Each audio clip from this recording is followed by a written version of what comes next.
आयुष्यात खूप गोष्टी समजून घ्यायच्या असतात. तशी ही एक गोष्ट एक समजून घ्यायला पाहिजे, की आपल्याला जे फुकट मिळतं, सहज मिळतं, विनासायास मिळतं, त्याची किंमत बहुधा नसते. आणि आजकाल नवीन पिढी जन्मली आहे, त्यांना अशा अनेक गोष्टींची किंमत नाही आहे. ती कुठे याच्यात सांगण्याचा प्रयत्न केला आहे. बघा तुम्हाला पटतंय का? हेची समजून घेणे हे या कवितेचं नाव आहे. विनासायास जे मिळे, विनासायास जे मिळे, किंमत त्याची कोणास नाही, किंमत त्याची कोणास नाही. लाड पुरविती पालक सारे, किंमत त्याची आपत्यास नाही. लाड पुरविती पालक सारे, किंमत त्याची आपत्यास नाही. मनात येता सहज हातात मिळते, मनात येता सहज हातात मिळते, त्या मागच्या कष्टाची किंमत नाही, त्या मागच्या कष्टाची किंमत नाही.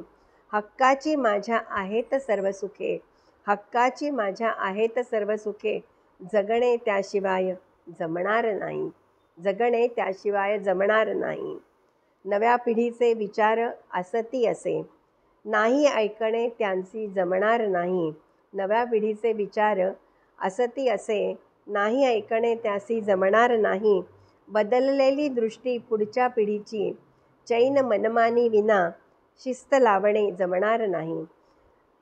बदललेली दृष्टी पुढच्या पिढीची, चैन मनमानी विना जगणे जमणार नाही.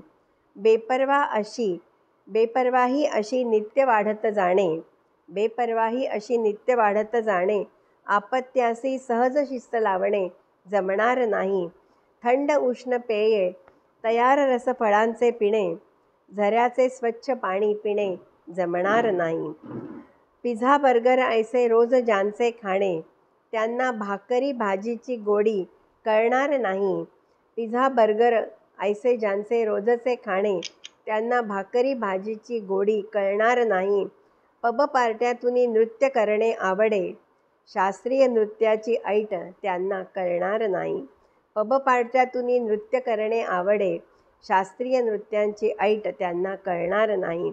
नव्या पिढीचे जग इतके बदलून गेले, नव्या पिढीचे जग इतके बदलून आहे गेले, आनंद बाळबोध जगण्याचा शिकविणे जमणार नाही.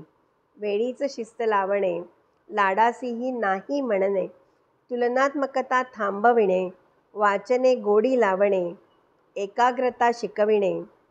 वेळीच शिस्त लावणे, लाडासी नाही म्हणणे, तुलनात्मकता थांबवणे, वाचने आवडी लावणे, एकाग्रता शिकविणे. हेच खरे पालकत्व निभावणे, हेच आवश्यक हे समजून घेणे, हेच त्या आपत्यासी शहाणे करून सोडणे, हेच त्या आपत्यासी शहाणे करून सोडणे.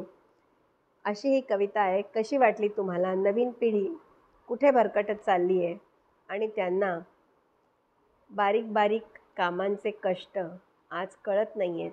जेव्हा त्यांच्यावर कष्ट करायची वेळ येते तेव्हा ते हिरमुसतात किंवा त्यांची मनःशांती हरपते किंवा ते नर्व्हस टेम्परामेंटमध्ये जातात.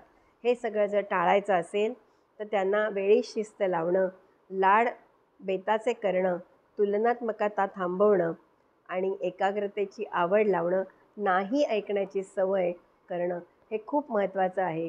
तुम्हाला काय वाटतं? नक्कीच पटत असेल, आवडलं असेल तर फॉरवर्ड करा आणि बेल आयकॉन प्रेस करा, लाईक कराच. धन्यवाद.